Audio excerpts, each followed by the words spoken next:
ধারাবাহিকের শুরুতে দেখা যাচ্ছে অর্জুন তো গঙ্গার জন্য বিরিয়ানি কিনে নিয়ে এসেছে বলে অহনার খুব রাগ হয়েছে। অহনা তো অর্জুনকে ধরে বলছে যে তুমি বুঝতে পারছো না, যে গঙ্গা একবার ফেল করলো সেই গঙ্গার জন্য তুমি সকলে মিলে সেলিব্রেট করছো।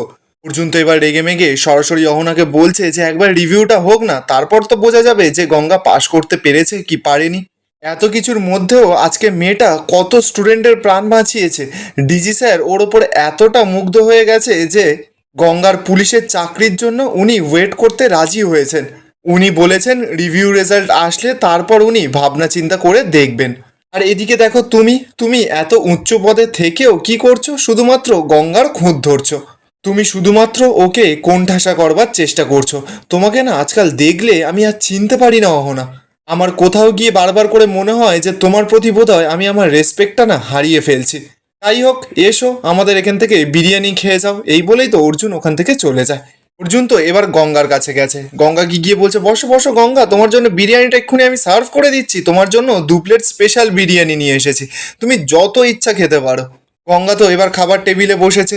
অর্জুন গঙ্গার প্লেট ভর্তি করে বিরিয়ানি দিয়েছে, দুটো মাংসের পিসও দিয়েছে। অর্জুন তো এবার গঙ্গাকে বলছে যে নাও গঙ্গা, এবার শুরু করো শুরু করো। গঙ্গা তো এবার এক দৃষ্টিতে অর্জুনের দিকে তাকিয়ে আছে। গঙ্গা এবার মনে মনে বলছে যে বাবা গঙ্গেশ্বর, এই মানুষটা এত যত্ন করে আমার, কিন্তু একটু এই গঙ্গা মেয়েটাকে ভালোবাসতে পারে না। এরপর বেশ কিছুক্ষণ সময় কেটে যায়। গঙ্গা তো এত বিরিয়ানি খেয়েছে যে গঙ্গার পেট পুরো ভর্তি হয়ে গেছে। এবার তো অর্জুন সেই ঘরে আসে। অর্জুন তো এবার নিজের জামাটা চেঞ্জ করছে, গঙ্গা অর্জুনকে জামাটা পরিয়ে দিচ্ছে। অর্জুনের মাথায় তো এখন শুধুমাত্র একটাই চিন্তা, গঙ্গার রেজাল্টের বিষয়। অর্জুন তো গঙ্গাকে বলছে যে গঙ্গা, তুমি কনফিডেন্ট আছো তো যে তুমি পরীক্ষাটাতে পাশ করে যাবে? গঙ্গা তখন অর্জুনকে জানাচ্ছে যে হ্যাঁ স্যার, আমি একদম পুরো কনফিডেন্স। মোট কথা স্যার, আমি এই রেজাল্টে পাশ করবই। এরপর দেখা যাচ্ছে পরের দিন সকাল সকাল তো সকলে ওয়েট করছে যে গঙ্গার রেজাল্টটা কখন আসবে। ঠিক তখনই তো বাড়িতে কলিং বেল বাজে। গঙ্গা তো ছুটে যায়, গিয়ে দরজাটা খোলে। তো পোস্টম্যান এবার গঙ্গাকে বলছে যে গঙ্গার নামে একটা কিছু ডকুমেন্টস আছে। গঙ্গা তো এবার সাইন করে সেই কাগজটা নিয়ে চলে আসে। গঙ্গা যেই পেপারটাতে ফেল করেছিল সেই পেপারটা রিভিউর আজকে রেজাল্ট বেরিয়েছে। অর্জুন উপালি সকলে মিলে তো গঙ্গার হাতে রেজাল্টটা দেখতে পেয়েছে। অর্জুন তখন গঙ্গাকে বলছে যে এই তো রেজাল্টটা চলে এসেছে, দাঁড়িয়ে আছো কেন, খোলো তাড়াতাড়ি। গঙ্গা তো এবার সকলকে বলছে না না বাবা, আমার খুব ভয় লাগছে যে কি হবে রেজাল্টটা। লালি তখন বলছে যে গঙ্গা, তুমি তো কনফিডেন্ট ছিলে, তুমি খোলো না। গঙ্গা তো এবার ভয় পাচ্ছে। অর্জুনের কাছে গিয়ে বলছে ও স্যার আপনি খুলুন না। অর্জুন তখন গঙ্গাকে বলছে দূর বাবা, তুমি খুলতে পারছো না, তুমি তো কনফিডেন্ট ছিলে, তাহলে তুমি ভয় পাচ্ছ কেন? গঙ্গা তো কিছুতেই ওই রেজাল্টের পেপারটা খুলতে চাইছে না, অর্জুনও খুলতে চাইছে না। ঠিক তখনই অহনা গিয়ে অর্জুনের হাত থেকে রেজাল্টটা নিয়ে নেয়। জেঠু তো এবার সেটা দেখে অহনাকে বলছে অহনা, এসব আবার কি অসভ্যতামি হচ্ছে? অহনা তখন জেঠুকে সরাসরি রেগে মেগে বলছে যে আমি খুলবো না, ও খুলবে না, তাহলে এই রেজাল্টটা খুলবেটাকে? তাই জন্য আমি আর এই নাটকটা সহ্য করতে পারছিলাম না, তাই আমি রেজাল্টটা খুলে দিচ্ছি। আর এটা যদি অসভ্যতামি মনে হয় তাহলে আর আমার কিচ্ছু করার নেই। মোহনা তো এবার কাগজটা কেটে রেজাল্টটা বের করেছে। বের করেই তো রেজাল্টটা দেখে হাসাহাসি শুরু করে দিয়েছে। গঙ্গা তো আবারও রেজাল্টে ফেল করেছে। মোহনা তো এবার রেজাল্টটা শালময়ী, সিন্ধুজা সকলকে দেখায়, ওরাও তো সকলে হাসাহাসি করছে।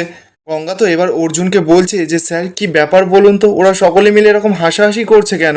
আমার না সত্যি স্যার খুব ভয় লাগছে। জেঠু তখন গঙ্গার কাছে গিয়ে বলছে যে গঙ্গা, ওদেরকে হাসতে দে, যে যা খুশি বলবে আর তুই ভয় পেয়ে যাবি। রূপালি তখন অহনাকে বলছে যে তোমরা সকলে মিলে এরকম হাসাহাসি করছো কেন, একটু কি জানতে পারি? সিন্ধুজা তখন সরাসরি উপালিকে বলছে যে হ্যাঁ জানতে পারিস তো, আমাদের এই গ্রেড গঙ্গা রেজাল্টের রিভিউ পাওয়ার পর এত নাটক করার পরও রেজাল্টে সেই কি হলো, নাম্বার কি আদৌ বাড়লো? কোনো নাম্বার বাড়েনি, সেই শুধুমাত্র 28। কথাটা শুনেই তো বাড়ির সকলের মাথায় যেন একেবারে বাজ পড়ে যায়। গঙ্গা তো ভাবতেই পারছে না যে ওর রেজাল্টে নাম্বারই বাড়েনি।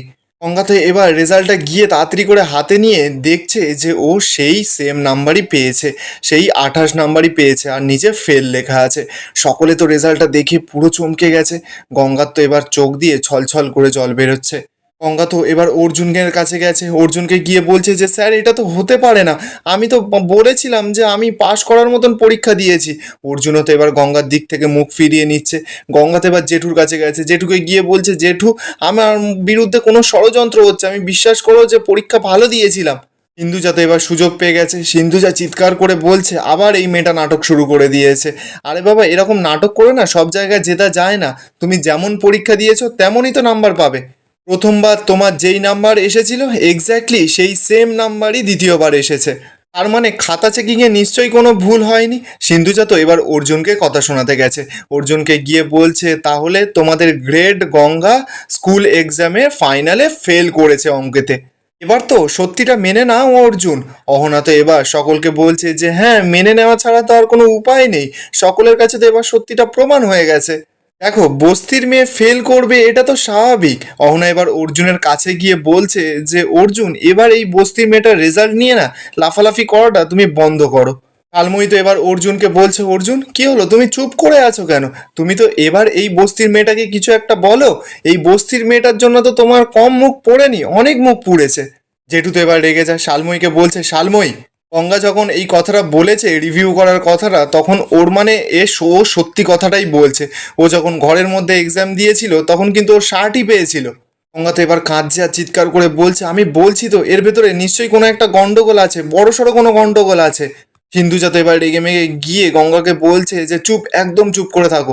এটা তোমাদের বস্তি নয় যে এখানে গলা ফাটিয়ে চিৎকার করলে এই মিথ্যেটা সত্যি হয়ে যাবে। এত বড় একটা রিভিউ করা হলো, তারপরেও তুমি বলছো যে এই রিভিউতে গন্ডগোল আছে, ভুল আছে। পিয়ালি উপালি এবার সকলে তো গঙ্গার কাছে গেছে।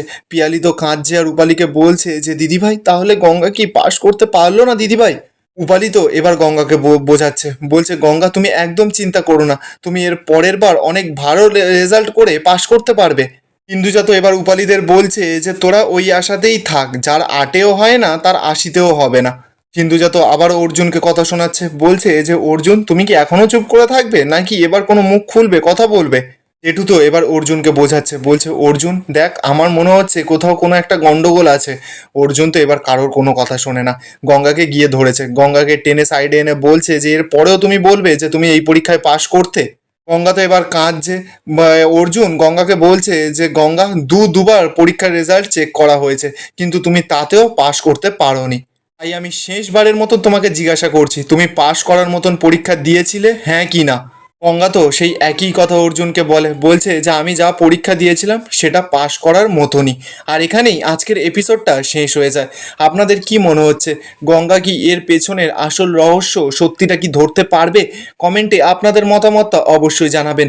আর ভিডিওটা ভালো লেগে থাকলে চ্যানেলটা একটু সাবস্ক্রাইব করে যাবেন।